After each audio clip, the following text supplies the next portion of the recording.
Assalamualaikum warahmatullahi wabarakatuh.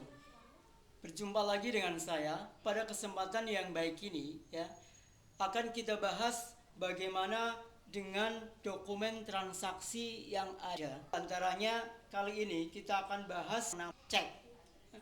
Kita tahu bersama bahwa yang cek pasti berhubungan dengan lembaga perbankan, karena memang penerbit atau yang mengeluarkan buku cek adalah sebuah bank.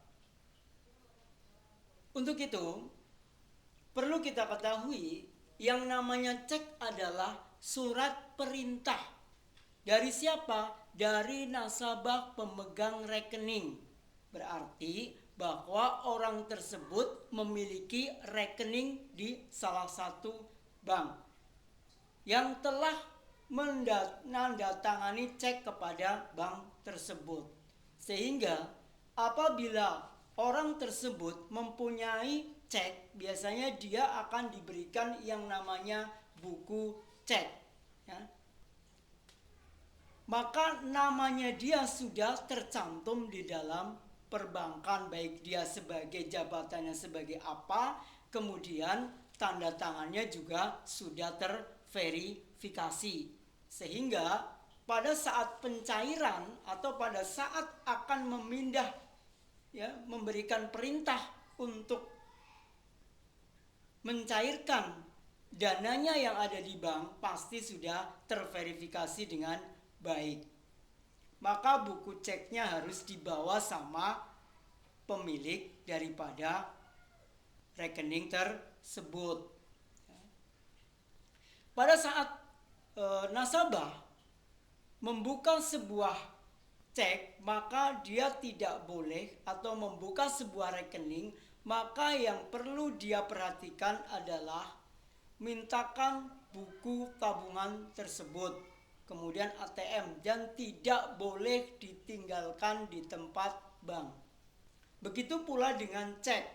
Pada saat dia mau membayar karena ada transaksi yang dia lakukan, dia dapat menggunakan cek tersebut atau menuliskan cek tersebut dan memerintahkan kepada bank untuk membayar kepada seseorang atau mencairkan.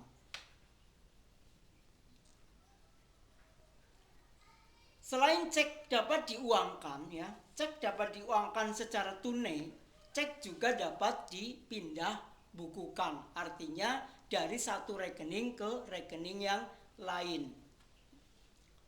Pada saat cek mau dicairkan, maka pihak bank, ini adalah salah satu contoh cek. Maka sebuah cek itu harus benar-benar cek yang asli, jadi dia verifikasi.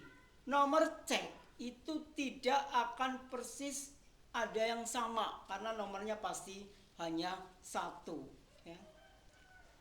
Yang pertama di dalam cek tersebut biasanya ada tulisan kata-kata cek, kemudian ada nomor ceknya berapa. Kemudian ada nama bank penerbit atau yang mengeluarkan buku cek tersebut. Kemudian ada logo bank. Kemudian di situ ada atas penyerahan cek ini dibayarkan kepada, itu tertuliskan baik cek nanti akan kita bahas cek atas bawah atau cek atas nama.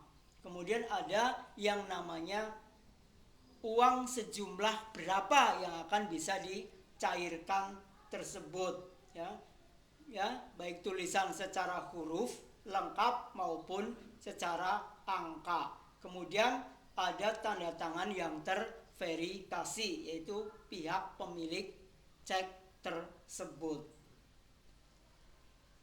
Apabila pencairan cek di bank yang bukan daripada penerbit cek dilakukan adalah melalui proses yang namanya proses clearing. Apa itu proses clearing? Proses clearing adalah pemindahan dari rekening yang satu bank A ke rekening bank B. Berarti melalui Bank Indonesia yang namanya proses clearing. Yaitu proses antar bank. Kalau satu bank itu adalah namanya cuma proses pemindah bukuan.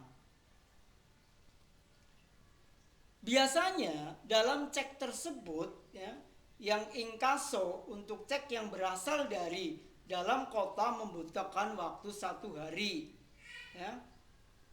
Kalau luar negeri adalah biasanya sampai beberapa hari. Ini adalah salah satu cek. Contoh adalah cek atas bawah.